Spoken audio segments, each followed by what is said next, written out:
Assalamualaikum warahmatullahi wabarakatuh. Bismillahirrahmanirrahim. Perkenalkan, nama saya Fikru Effendi dengan nomor BP 210222076 dari kelas 1A D3 Teknik Sipil. Pada kesempatan kali ini saya akan membahas tentang aplikasi syariah politik Islam dan HAM dengan konsep politik Islam dan konsep HAM dalam Islam. Konsep politik Islam. Pengertian. Kata politik berasal dari bahasa Latin politikos atau politikus yang berarti relating to citizen. Keduanya berasal dari kata polis yang berarti kota. Dalam bahasa Arab, politik diterjemahkan dengan kata siyasah yang berarti mengemudi, mengendalikan, dan mengatur. Jadi, kata politik diartikan mengurus dan mengatur kepentingan seseorang.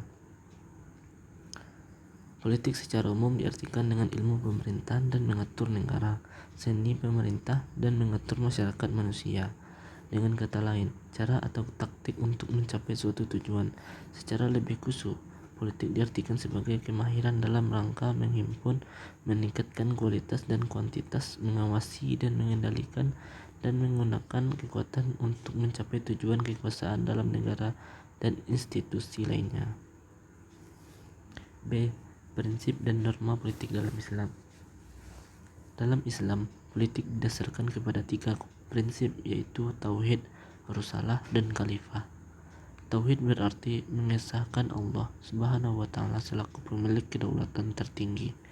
Oleh karena itu, manusia adalah sebagai pengembang amanah dari pemilik kedaulatan tertinggi, yaitu Allah, sehingga tindak tanduk politik yang dilakukan setiap muslim terkait erat dengan keyakinannya kepada Allah Subhanahu wa Ta'ala.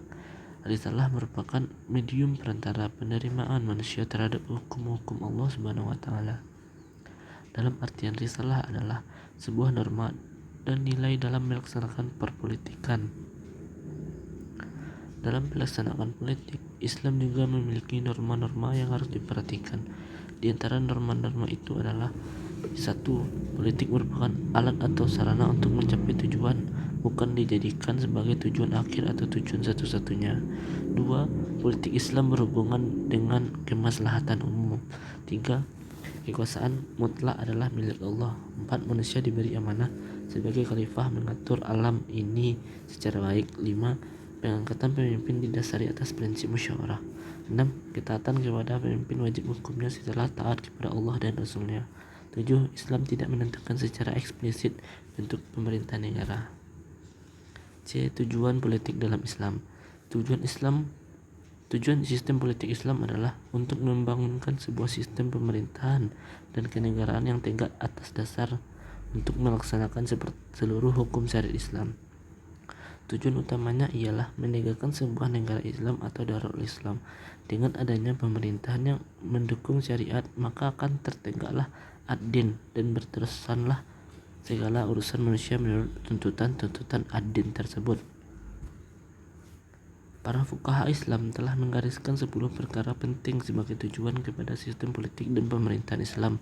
1. Memelihara keimanan menurut prinsip-prinsip yang telah disepakati oleh ulama salaf pada kalangan umat Islam.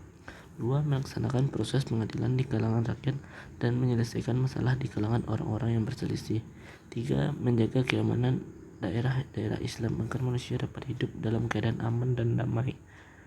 4. Melaksanakan hukuman-hukuman yang telah ditetapkan syarak demi melindungi hak-hak manusia. Menjaga perbatasan negara dengan berbagai persenjataan bagi menghadapi kemungkinan serangan daripada pihak luar. 6. Melancarkan jihad terhadap golongan yang menentang Islam. 7. Mengendalikan urusan pengutipan cukai, zakat, dan sedekah sebagaimana yang ditetapkan syarak. 8. Mengatur anggaran belanjawan dan perbelanjaan daripada perbendaharaan negara agar tidak digunakan secara boros atau kikir. 9. Melantik pegawai-pegawai yang cekap dan jujur bagi mengawal kekayaan negara dan menguruskan hal-hal pentadbiran negara. 10. Menjalankan pengawalan dan pemeriksaan yang rapi dalam hal ehwal awam demi untuk memimpin negara dan melindungi ad-din. Konsep HAM dalam Islam. Ada perbedaan prinsip antara hak-hak asasi manusia dilihat dari sudut pandang Barat dan Islam. Hak asasi manusia menurut pandangan Barat semata-mata bersifat antroposentris, artinya segala sesuatu berpusat pada manusia. Dengan demikian, manusia sangat dipentingkan. Islam bersifat teosentris, artinya segala sesuatu berpusat pada Tuhan. Dengan demikian, Tuhan sangat dipentingkan.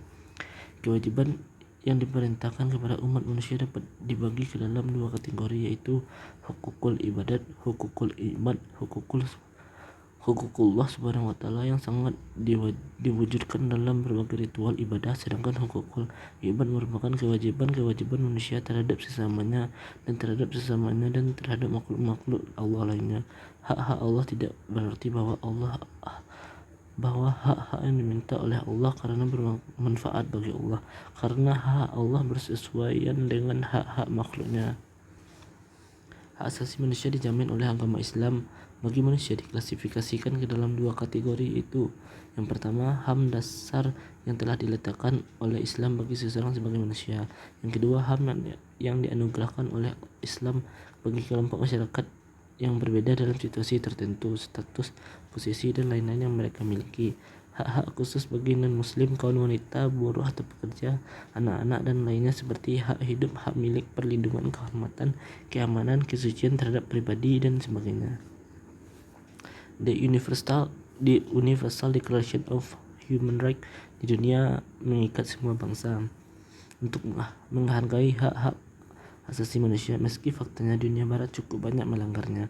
Dengan demikian, para ahli hukum Islam mengemukakan Universal Islamic Declaration of Human Rights yang diangkat dari Al-Quran dan Sunnah Islam, terdiri 23 bab dan 63 pasal yang meliputi seluruh aspek hidup dan kehidupan manusia, antara lain yang pertama hak hidup, 2 hak untuk mendapatkan kebebasan, 3 hak atas persamaan kedudukan, 4 hak untuk mendapatkan keadilan, 5 hak untuk mendapatkan perlindungan terhadap penyalahgunaan kekuasaan, 6 hak untuk mendapatkan perlindungan dari penyiksaan, 7 hak untuk mendapatkan perlindungan atas kehormatan nama baik, 8 hak untuk bebas berpikir dan berbicara, 9 hak untuk bebas memilih agama, 10 hak untuk bebas berkumpul dan berorganisasi, 11 hak untuk mengatur tata kehidupan ekonomi, 12 hak atas jaminan sosial, 13 hak untuk bebas mempunyai keluarga dan segala sesuatu yang berkaitan dengannya, 14 hak-hak bagi wanita dalam kehidupan rumah tangga,